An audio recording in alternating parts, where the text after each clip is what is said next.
प्रिय विद्यार्थियों, good morning to all. रसायन विज्ञान में हम लोग शुद्ध पदार्थ के बारे में आज सीखेंगे। शुद्ध पदार्थ कितने प्रकार के होते हैं, कैसे पहचाने जाते हैं। पिछले क्लास में आपको भौतिक परिवर्तन और रासायनिक परिवर्तन के बारे में बताया गया है। तो भौतिक परिवर्तन क्या चीज है, रासायनिक परिवर्तन क्या चीज है, इनको आप अच्छी तरह से सीख चुके हैं। भौतिक परिवर्तन जिसमें पदार्थ के गुण में परिवर्तन नहीं होता है, उसके केवल रूप और आकृति में परिवर्तन हो जाता है, रंग में परिवर्तन हो जाता है, लेकिन उसका जो इंटरनल गुण है वो परिवर्तित नहीं होता है। तो रासायनिक परिवर्तन जैसे कि जल H2O के बारे में आप जानते हैं कि यह एक शुद्ध पदार्थ है।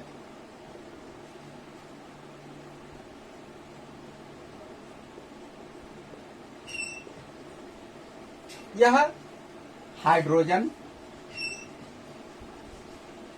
और ऑक्सीजन इन दोनों से मिलकर के बना होता है।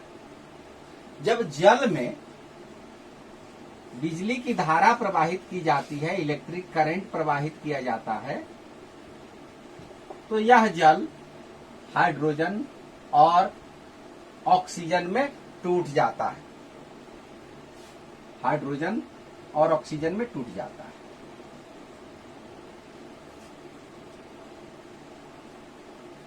यह एक रासायनिक परिवर्तन है।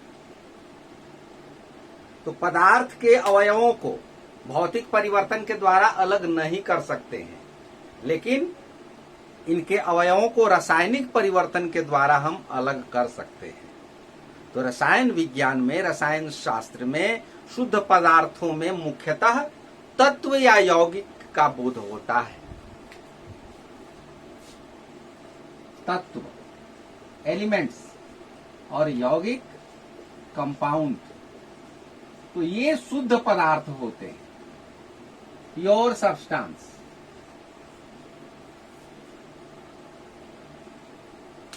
इसी के बारे में हम यहां पर सीखेंगे। तत्व क्या है?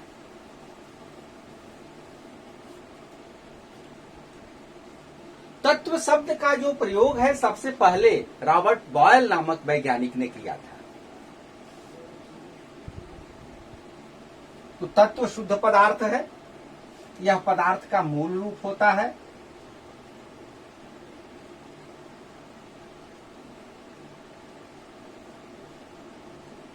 तत्व पदार्थ का मूल रूप है जिसे रासायनिक अभिक्रिया के द्वारा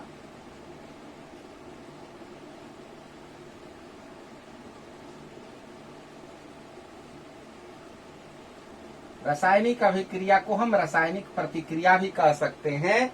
तो रासायनिक अभिक्रिया के द्वारा सरल पदार्थों में, या इसे तोड़ा नहीं जा सकता है, इसे खंडित नहीं किया जा सकता है,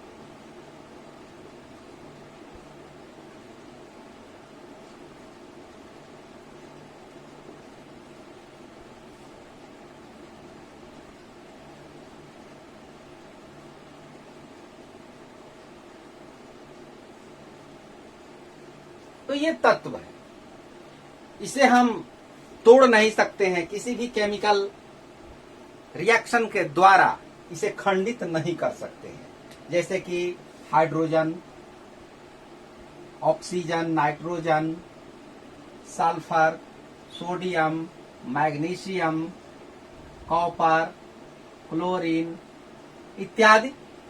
कहने की आवश्यकता नहीं, बहुत से तत्वों के बारे में आप जानते हैं। तो ये सब शुद्ध पदार्थ हैं। एनसीईआरटी बुक के अनुसार अभी तक 114 तत्वों की जानकारी दी गई है। आपको बुक के अनुसार ही याद करना है, क्योंकि परीक्षा में इसी बुक का आंसर ही फॉलो किया जाएगा, जिसमें 92 क्या है? तो प्राकृतिक तत्व है, नेचुरल, और 22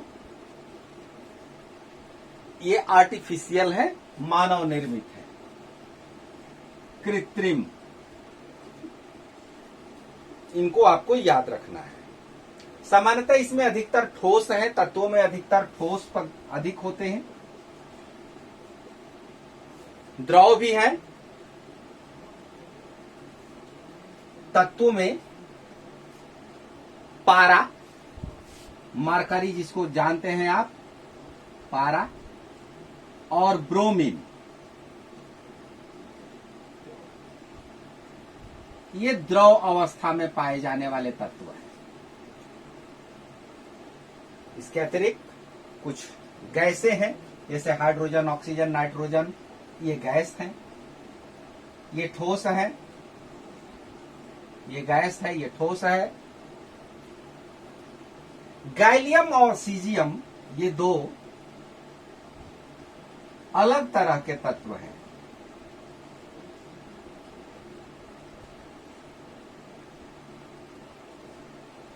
ये हमारे रूम टेम्परेचर से थोड़ा सा अधिक यदि टेम्परेचर हो तो ये ठोस से द्रव में परिवर्तित हो जाते हैं। अर्थात हथेली पर यदि इनको रखा जाए, क्योंकि शरीर का टेम्परेचर सामान्यतः 37 होता है, 37 डिग्री सेल्सियस, तो हथेली पर रखने पर ये पिघल जाते हैं, क्योंकि मानव शरीर का जो तापमान होता है उससे ये पिघल जाते हैं। अब इन तत्वों को गुणों के आधार पर 3 भागों में विभाजित किया जाता है।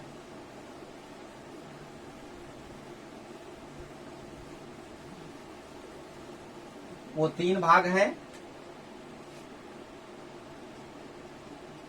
धातु, अधातु और उपधातु। ये तत्व 3 भागों में डिवाइड किए जाते हैं। ये सभी शुद्ध पदार्थ हैं, धातु हो, अधातु हो या उपधातु हो, ये सभी शुद्ध पदार्थ हैं। अब इनके गुणों को हमें सीखना है, गुणों के बारे में जानना है। धातु क्या होते हैं? तो वैसे तत्व जो विद्युत और ऊष्मा के सुचालक होते हैं, ठोस अवस्था में आघात वर्ध होते हैं। आघात वर्ध का मतलब कि आघात करने पर उनमें वृद्धि हो जाती है, ठोस कहलाते हैं, तन्य होते हैं। ये सब धातु है। तो धातुएं सामान्यतः ठोस होती है। इनमें एक विशेष प्रकार की चमक पाई जाती है, जिसे धात्विक चमक कहा जाता है। धातुओं में विशेष प्रकार की चमक पाई जाती है। आघात वर्ध्य,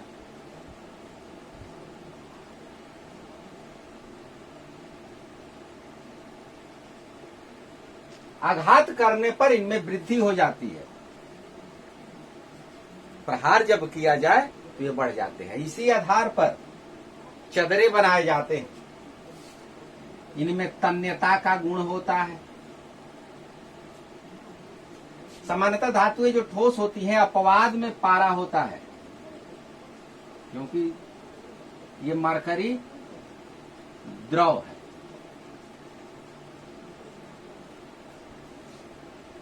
सोडियम, पोटासियम, ये सब चमकीली धातुएं हैं। लोहा होता है, कॉपर होता है। इनको आप ले लीजिए, चाकू से या रेगमाल से रगड़ दीजिए। रेगमाल का मतलब सरेस कागज से, और तब देखिए कि उनमें एक विशेष प्रकार की चमक आ जाती है।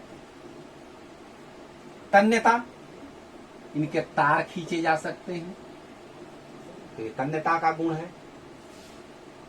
विद्युत के सुचालक होते हैं।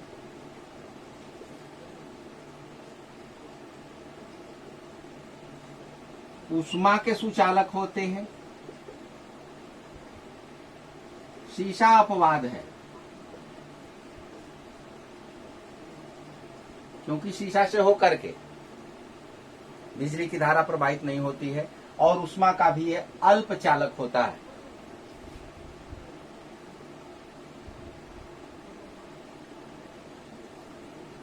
धातुएं जो होती है प्रायः कठोर होती है। सामान्यतः कठोर होती है, लेकिन कुछ धातुएं मुलायम भी होती हैं, जैसे सोडियम है। इनको आसानी से चाकू से काटा जा सकता है। पोटासियम भी मुलायम होता है। इनके जो गलनांक और क्वथनांक होते हैं वो बड़े ऊंचे होते हैं।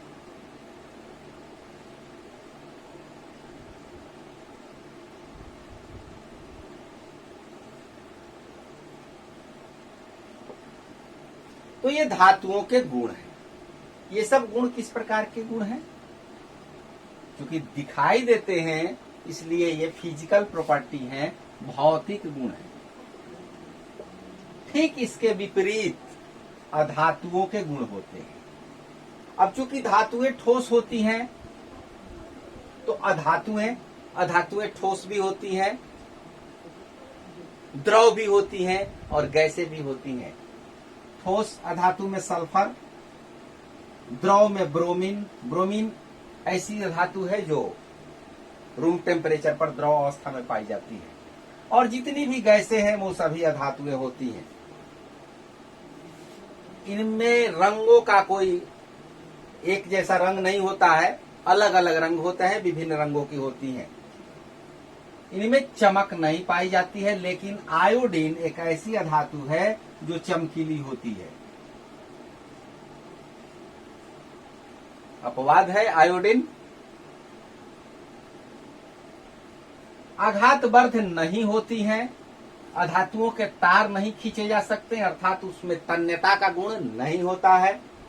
अधातुएं विद्युत की सुचालक नहीं होती हैं, लेकिन ग्रेफाइट जो कि कार्बन का अपरूप है, कार्बन भी अधातु है तो कार्बन का अपरूप है, ये विद्युत का सुचालक होता है।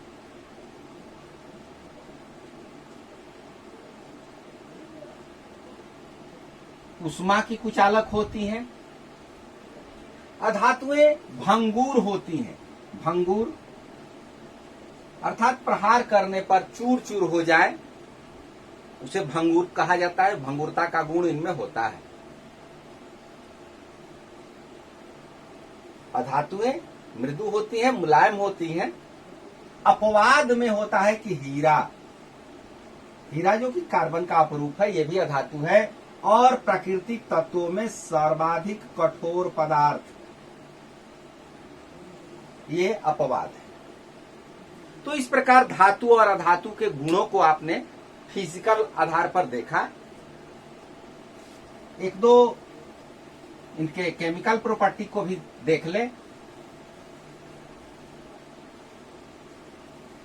धातुओं के जो ऑक्साइड होते हैं वो अम्लीय होते हैं।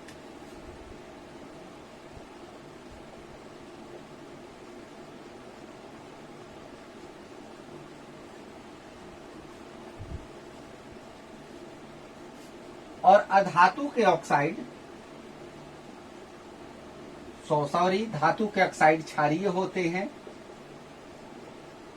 और अधातु के ऑक्साइड अम्लीय अथवा न्यूट्रल उदासीन होते हैं। धातुएं सामान्यतः अम्ल से अभिक्रिया करके हाइड्रोजन गैस उत्पन्न करती हैं। अधातुएं भी वैसा करती हैं।